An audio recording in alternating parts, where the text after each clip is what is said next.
ด้วยหลวงพ่อบุญหงายสมาธิลงทางหวานตั้งพักขึ้นอธิษฐานทิศซ้ายพลิกสลิกซ้ายขวดซึ่งหน้าพลิกสลิกขวาจำเล้ง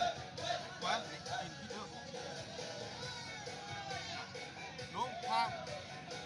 ปฏิหารขวาขึ้นจำแรงขวา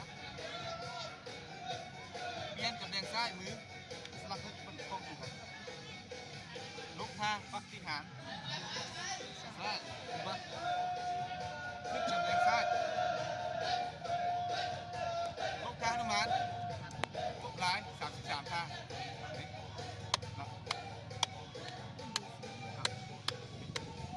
หาที่เก่า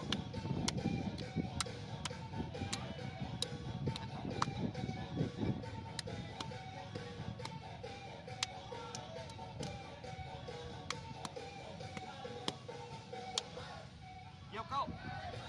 ลงว่างมือลงซอกเสือออกเราเสื้อทำนี่เว้นหน้าเข้าเราเสื้อย่อเสื้อหลอกคอยเกี่ยวฟันหางเฮ้ยขวาปัดขวาซ้ายเตะซ้ายปัดซ้ายขวาดิออกแบบนี้ตรงนี้คุณจับนี่นะปัดซอกขาซอกเข้าร้อยซดมันเกิดขึ้นนี่ขนาดก้าครับอันซอกซ้าย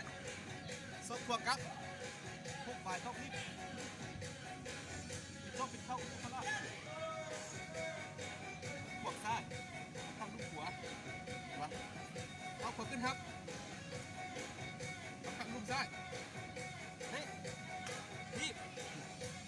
ซอกหลังไปครับ